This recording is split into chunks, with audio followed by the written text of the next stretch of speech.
नारायण नारायण हरे हरे श्रीमन नारायण नारायण हरे हरे श्रीमन नारायण नारायण हरे हरे श्रीमन नारायण नारायण हरे हरे श्रीमन नारायण नारायण हरे हरे श्रीमन नारायण नारायण हरे हरे।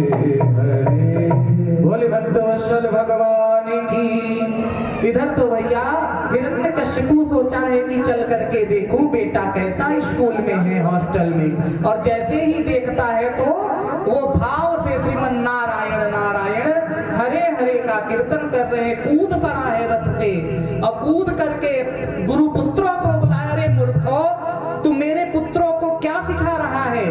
नारायण का नाम जपवा रहा। नाना प्रभु माफ करें, आपका पुत्र तो पहले से ही सीखा सिखाया है। अब प्रहलाद को हिरण्यकशिपु जो है बांध करके अपने महल में ले आया। भक्त प्रहलाद बार बार कहनाने पे भी नहीं मानते। कभी तो वो उनको ले जाकर के पर्वत के ऊपर से फेंकवा देता है, ध्यान से सुने। और कभी वो भक्त प्रहलाद को नागों के से डसवा देता है। वो नाग जो है उसके भक्त प्रहलाद के ऊपर माला के रूप में फैल जाते हैं। और जब प्रहलाद को पहाड़ से भेजा जाता है भैया, तो भगवान आकर के गोदी में उठा लेते हैं। और एक दिन की बात है, ये पिता देखो, पिता तजो प्रहलाद विभीषण। अगर पुत्र अपने काम का ना हो तो माता पिता भी उसको दुत्कारने लगते हैं। आज तो भक्त प्रहलाद को जलते हुए कड़ाहे में फेंकवा दिया और भगवान की कृपा देखो, वो कड़ाहा भी फूल का सेज उनके लिए बन गया। और एक दिन की बात है, ये हिरण्यकशिपु बहुत परेशान था। और तभी क्या हुआ है भैया, उसकी बहन होलिका आई है। और होलिका आई, अरे भैया आप क्यों दुखी हो? आप क्यों दुखी हो? मैं तो इसको लेकर के अग्नि में बैठ जाऊंगी, ब्रह्मा का वरदान है मुझको, और ये भस्म हो जाएगा। नाना बहन तू इसको जानती नहीं, ये मेरा पुत्र नहीं, ये तो बहुत बड़ा छलिया है, मायावी है बहन, तू इसका कुछ नहीं बिगाड़ सकती। नाना भैया आप चिंता मत करो, मेरी ये जो साल है ये ब्रह्मा जी ने मुझे दी है, अग्नि मेरा कुछ बिगाड़ नहीं सकता। तो बहन तू क्या करेगी? वरदान के कारण है महीना, कहते हैं कि भैया वरदान के कारण अग्नि मेरा कुछ नहीं बिगाड़ेगी। आग की व्यवस्था करो, आज भयंकर सूखी लकड़ियां कंडी सब इकट्ठा की गई है, और उसमें आज होलिका ने प्रहलाद को लेकर के प्रवेश किया है। बोल भक्तवत्सल भगवान की। प्रहलाद को लेकर के प्रवेश किया और असुरों ने उसमें अग्नि लगा दी। देखिए भैया उस समय वहां भी दो तरह के लोग थे, एक जो हिरण्यकशिपु के पक्ष के थे और एक जो भक्त थे। कहते थे प्रहलाद भक्त है, प्रहलाद को मारना नहीं चाहिए। लेकिन जैसे ही आग लगाई है, आग लगाते ही क्या हुआ भैया, प्रहलाद ने अपने मन को भगवान के चरणों में ध्यानस्थ किया है। और जैसे ही ध्यानस्थ किया है, जो होलिका की शाल थी भगवान के माया के वशी में होकर के प्रहलाद पे आकर के लिपट गई और वो होलिका जलने लगी। और जैसे ही जलने लगी, अरे ब्रह्मा झूठे, ब्रह्मा झूठे, ब्रह्मा का वरदान झूठा, मैंने तो सुना था कि ब्रह्मा की वाणी कभी झूठी नहीं होती है, ब्रह्म वाक्यम जनार्दन है, तो वो ब्रह्मा कैसे झूठे हो गए? ब्रह्मा जी प्रकट हो गए। अरे मूर्ख, ना तो मैं झूठा हूँ, ना तो मेरी वाणी झूठी है, तो मैं जल कैसे रही हूँ? ये कौन सी अग्नि है? अरे मूर्खा, अरे पापनी, तू तो ना तू मेरी बनाई हुई अग्नि से नहीं जल रही है, तो मैं किस अग्नि से जल रही हूँ? हे मूर्ख सुन, जो अपराध भगत कर करही,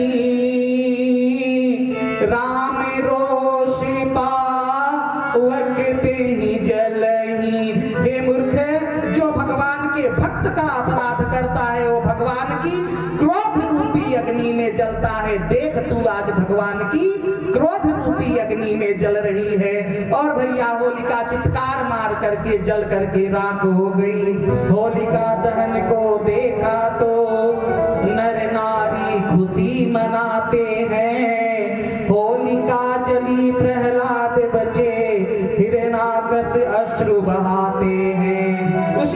अब सब भक्त खुश हो गए, लेकिन हिरण्यकशिपु और गुस्सा गया, और गुस्सा करके भक्तों ने उस राख को उठा करके अपने माथे पर लगाया, जिसे धुलंडी और होली कहा जाता है।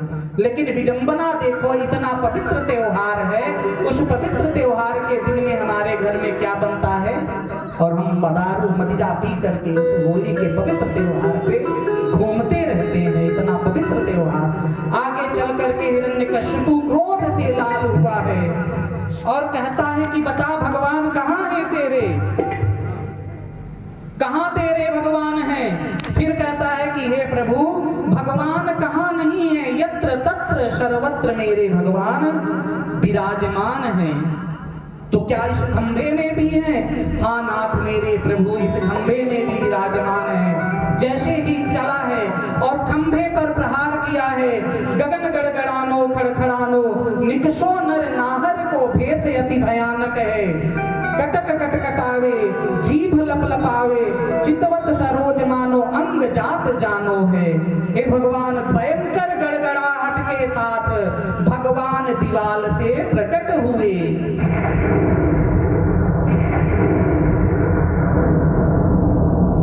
बोले दीवाल से भगवान क्यों प्रकट हुए? क्या भगवान नाना भैया प्रबल प्रेम के पाले पड़कर प्रभु को नियम बदलते देखा और अपना मान टले टल जाए, भक्त का मान न टलते देखा। आज भक्त ने कहा भगवान कहाँ, जहाँ भक्त की हाँ भगवान वहाँ। आज भक्त के कारण भगवान प्रकट हुए हैं, और भगवान जैसे ही प्रकट हुए हैं लपलपा करके हिरण्यकशिपु को अपनी जंघा पर बैठा दिया है। और वो कहता रे मूर्ख तू क्या मुझे मारेगा? बोले भगवान क्यों? बोले ना तो मुझे मनुष्य मार सकता है, ना तो देवता मार सकता है, ना तो पशु मार सकता है। हे मूर्ख देख, ना तो मैं देव हूँ, ना तो मैं नर हूँ, ना तो मैं पशु हूँ, तो आप हो कौन? मैं नरसिंह हूँ। ना तो मैं दिन में मरूंगा, ना तो मैं रात में मरूंगा, ना तो मैं संध्या में। हे मूर्ख ना तो दिन है ना रात्र है, इस समय गोधूली वेला है। अरे ना तो मैं किसी अस्त्र से मरूंगा, ना तो मैं किसी शस्त्र से मरूंगा। अरे मूर्ख ना मैं तुझे किसी अस्त्र से मारूंगा ना शस्त्र से, ये मेरे बड़े बड़े जो नख हैं मैं तुझे। फिर भी रुको, अभी एक वरदान बाकी है। ना मैं घर के बाहर मरूंगा, ना मैं घर के भीतर मरूंगा। मूर्ख देख मैं डेहरी पर, इसीलिए डेहरी पर बैठा नहीं जाता। फिर कहता ना मैं आकाश में मरूंगा, ना मैं। हे मूर्ख तू मेरी जंघाओं पर है। तुरंत भगवान ने उसके सीने को विदर्ण किया है और आज उसके नसों को, उसकी मांस मज्जा को अपने सीने पर गले पर माला की तरह लपेट लेते हैं। बोलिए नरसिंह भगवान की। भगवान ने आज हिरण्यकशिपु की रक्त मांस मज्जा को सब अपने गले से लपेटा है। सारे देवता डर रहे हैं, पृथ्वी थर थर थर थर कांप रही है, दिग्बाल कांप रहे हैं, दिग्गज कांप रहे हैं। सब हाथ जोड़ करके नारद गए हैं मनाने। भगवान ने हुंकार मारी, नारद भाग गए। ब्रह्मा गए मनाने, ब्रह्मा को कहा रे ब्रह्मा तू वरदान ऐसा ऐसा दे देता है कि बाद में हमको फंसना पड़ता है। ब्रह्मा भागे। तब कहे भैया कोई डरता है तो अपनी श्रीमती जी से डरता है। ऐसा करो लक्ष्मी को बुलाओ। लक्ष्मी खूब सज धज के चली हैं, और जैसे ही भगवान ने दहाड़ा है तुरंत लक्ष्मी भागी और जाकर के वैकुंठ में दिखाई दी। सब ने कहा जिसका भक्त उसी से भगवान राजी होंगे, जिनके लिए भगवान प्रकट हुए। बोले भक्तवत्सल भगवान की। जाने कब आएगा मुझे अपना बनाएगा। प्रहलाद कह रहे हैं जाने कब आएगा मुझे अपना बनाएगा। बोले भक्तवत्सल भगवान की। भैया प्रहलाद जी डरे हुए, हंसना बंद करो सब लोग, ध्यान से सुनो। भगवान खूंखार रूप में, विकराल रूप में बैठे हुए हैं और इतना चित्कार कर रहे हैं भगवान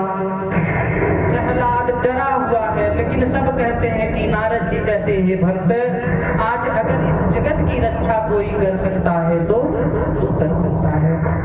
प्रहलाद जी गए हैं हाथ जोड़ करके। जैसे ही भगवान ने प्रहलाद को देखा है, लपक करके भगवान ने प्रहलाद को अपनी गोदी में ले लिया है और गोदी में लेकर के भगवान आज प्रहलाद के मत्थे को चूम रहे हैं, चाट रहे हैं अपनी जिह्वा से। और भगवान कहते हैं, बोले प्रभु प्यारे अंग को मैले तिहारे, असुर ने मारे मम नाम एक गाने से।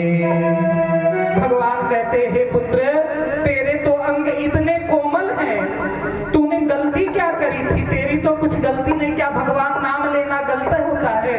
लेकिन हे पुत्र, तेरी बिना गलती के कारण इस असुर ने तुझे कितनी यातनाएं दी, कितना मारा। गिरते गिराए मुनि जल में डुबाए। हे पुत्र, बार बार तुझे पहाड़ों से गिरा देता है, बार बार तुझे जलते हुए कड़ाहे में डाल देता है पुत्र, और बार बार तुझे अग्नि में जलाता है, और अकमी नारा की कुछ तुझको सताने में। हे पुत्र, इस चराचर जगत में दुख देने की जो विधा है, वैसा कोई दुख नहीं जो तुझे इस पापी ने ना दिया हो। फिर भगवान कहते हैं, उर से लगाए कहे प्रभु बारंबार। भगवान आज प्रहलाद को अपने उर से चिपका लिए हैं, गले से लगा लिए हैं।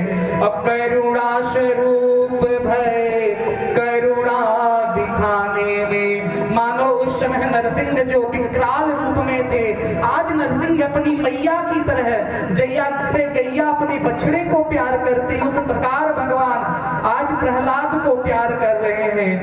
मंजुल मुखार विंद चूमी चूमी कहे प्रभु, क्षमा करो भक्त मोहे देर भई आने में, क्षमा करो भक्त मोहे देर भई आने में। बार बार भगवान प्रहलाद के मुख को चूमते हैं और चूम चूम के भगवान एक ही बार कहते हैं कि हे पुत्र, मुझे क्षमा करो, मुझे तो और पहले आ जाना चाहिए था, लेकिन मैं भी आया नहीं। हे पुत्र क्षमा करो पुत्र, मोहे देर भई आने में। भगवान लोग तो कहते हैं कि बस पुकारने की जरूरत होती है, ठाकुर जल्दी आ जाते हैं, लेकिन पुत्र मैंने कहीं ना कहीं आने में देर कर दी। भगवान ने प्रहलाद को गले से लगाया है और भगवान प्रहलाद से कहते हैं, हे पुत्र कुछ वरदान मांगो, मैं खुश हूँ, मैं तुझे वरदान देना चाहता हूँ। लेकिन प्रहलाद कहते, नाना प्रभु, जो मैं मांगू तुझसे तो तू ना देना मुझे, अगर मैं कुछ मांगना भी चाहूँ तो प्रभु आप मुझे देना मत, नहीं तो ये तो व्यापार हो जाएगा, ये सौदा हो जाएगा। नाना पुत्र, मेरी इच्छा है, मेरे दर्शन का फल अमोघ है, मैं जिसको दर्शन देता हूँ उसे कुछ ना कुछ फल देता हूँ। हे प्रभु, अगर आप कृपा है तो कृपा करके मुझे ऐसा आशीर्वाद दीजिए कि आज के बाद यह भक्त प्रहलाद किसी से कुछ मांगने की इच्छा ही न रखे। भगवान ने अपने भक्त को गले से लगाया है। धन्य है पुत्र, तुझ जैसा भक्त होना बहुत कठिन है। देखो, असुर कुल में प्रहलाद जैसा भक्त हो गया ये भगवान की। तब प्रहलाद कहते कि हे नाथ, एक कृपा करो, चाहे जैसा था लेकिन मेरा पिता था, मेरे पिता की अधोगति नहीं होनी चाहिए।